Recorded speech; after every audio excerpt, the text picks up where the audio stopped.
that I've got my op-amp symbols completed, I'm going to start the next step of this project. I'm still in Unit 2 in our Intermediate CAD class. I have finished all of the op-amp symbols.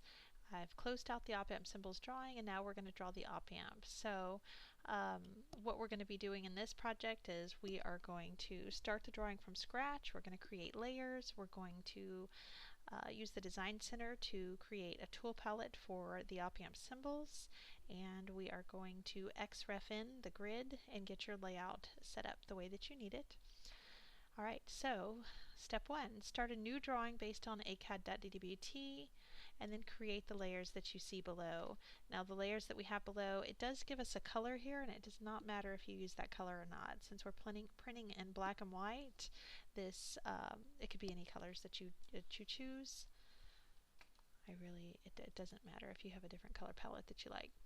Alright, so starting a new drawing from scratch, got it.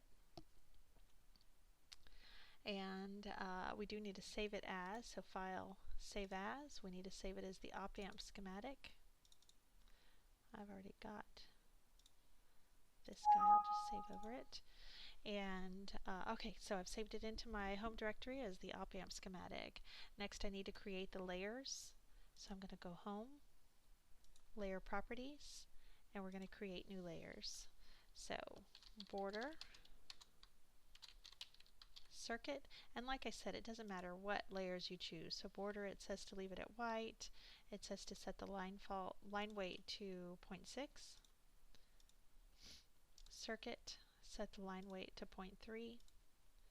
And I'm just going to go with the colors that it says in here. So circuit green, create a new layer, and this one is going to be symbols. It says the symbols are red, and 0.30. Text. It has the text as red, but is green, but I'm already using green for the circuit. So I'm going to go ahead and just make my text a different color. Viewport. Make that viewport magenta. And the line weight here, we can just set that back to default. And the last layer, we're going to make one called XREF. And it says default layer. It doesn't matter what you choose. We'll make it blue. I haven't used that color yet, right? Alright, so we've got these set. I'm going to close this out. We've got all the layers that we need right here. Step 2, it says to create a tool palette of your attributed title blocks. So in order to do that, I've got to open two different things. I'm going to first go to View, Tool Palettes, and I've got the tool palettes right here. I'm next going to say Insert, Design Center, and I'm going to use this Design Center to go find the symbols that I've created in that op-amp symbols. So I'll come into my drive, 2419, Unit 2, op-amp symbols, blocks. I've got all of these blocks that I've created. Now I need to make those into a tool palette, so I'll just highlight everything, right click, and say Create a Tool Palette. It'll come over here, and now I can rename it. I've got a tool palette now called op-amp symbols. I'm going to right click on that. I'm going to customize. Pulls this up. I'm going to right click on op-amp symbols and export.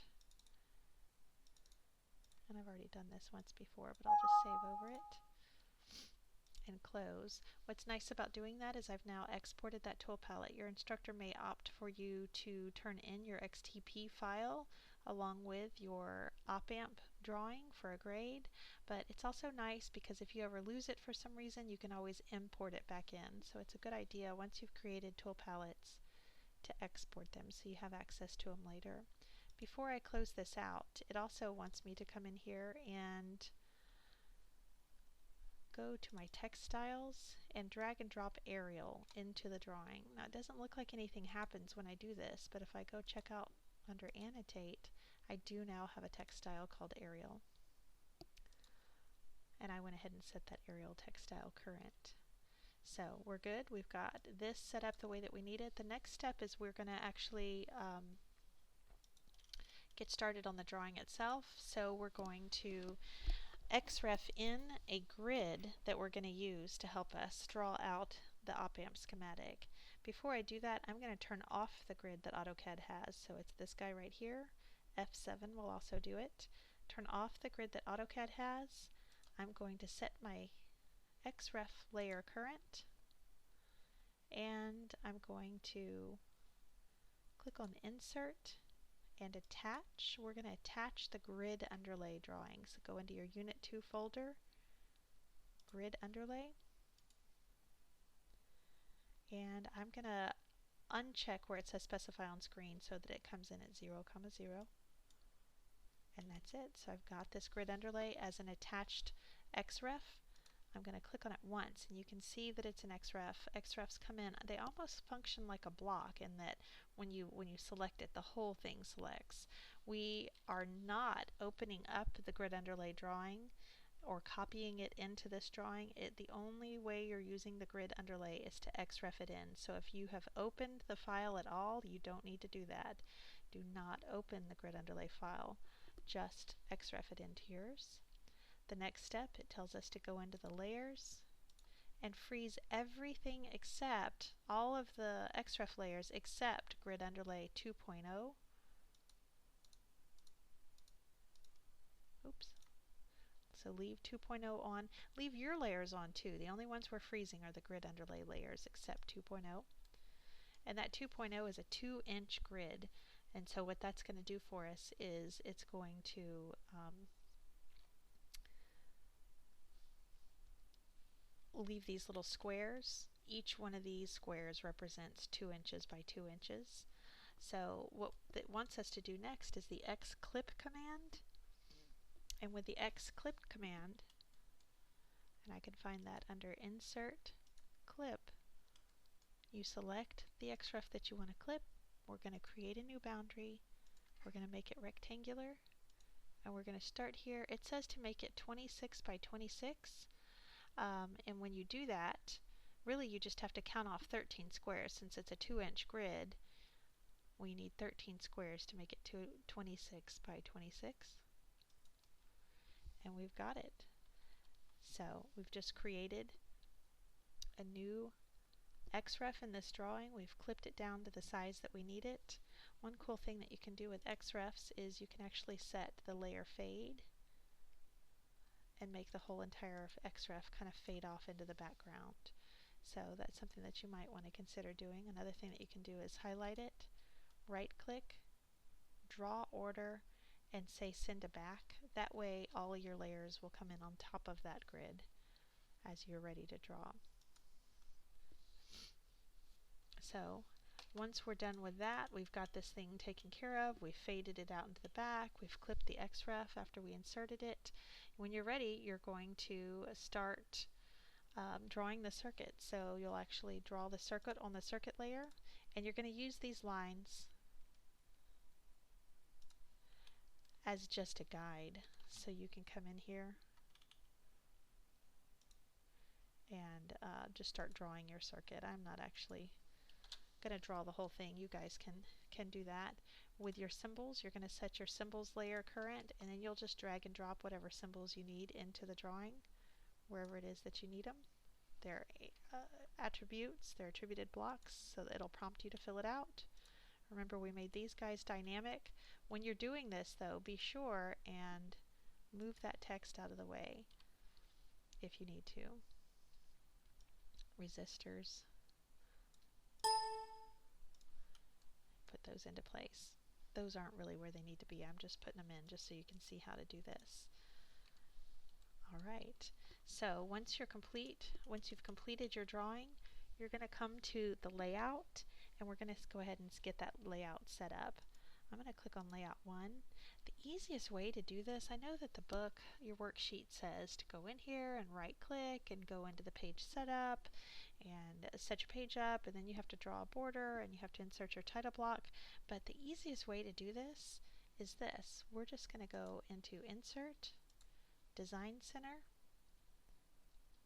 let's go into Unit 1, your title blocks drawing. So we just finished this title blocks drawing. There's an option for layouts. You created a mechanical layout and an architectural layout. Each one of those already have the page setup done. It's already got the border in it. It's set to monochrome. It's got your PSLT scale set to 0. Everything's done for you in this. So I'm just going to click on the mechanical layout, drag and drop it into my drawing, close out the design center, and look. Everything's done for me. I don't have to worry about going through the whole page setup again. So I'm going to click on Layout 1, right click, delete it, okay. Layout 2, right click, delete it, okay.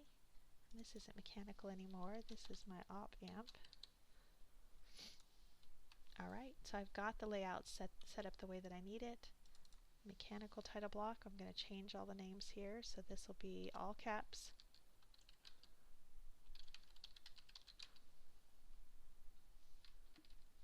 If I can spell right. Op amp schematic, drawn by, I haven't set myself as the author yet, I do need to do that. The date, scale, for scale we're going to put in NTS, not to scale. Drawing number 1 of 1, okay, this looks good. I know I need to come in here and put in myself as the author, so I'm going to go to File, Drawing Properties, Author. You just type your name in there. I'm going to save my drawing and you can see it'll update. So this is filled out the way that I need it. Let's put the viewport onto the viewports layer.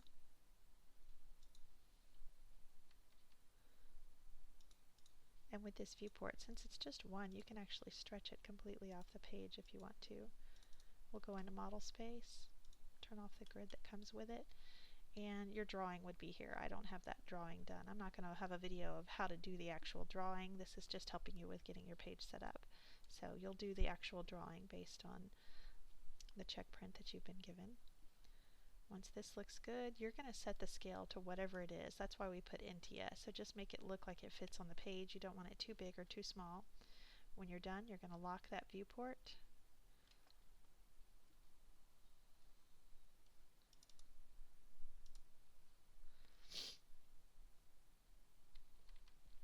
You're going to type in your text.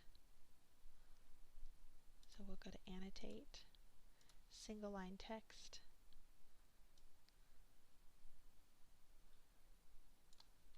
Hold on a second. Single line text. Click here to start. A good text height for this is 0.15. Rotation angle, all caps. And you'll just fill in all the notes that you need to. So let's see.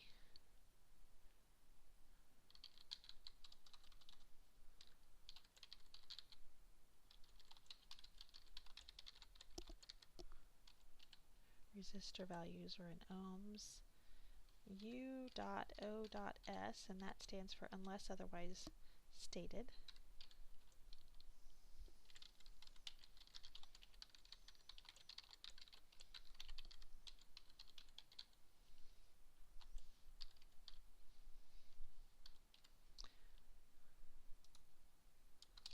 Make sure you spell everything correctly. And that's it. I did not put those on the text layer, so you can come back and put that on your text layer. And that's it. Once you've got it set up, you're ready to make this into a DWF.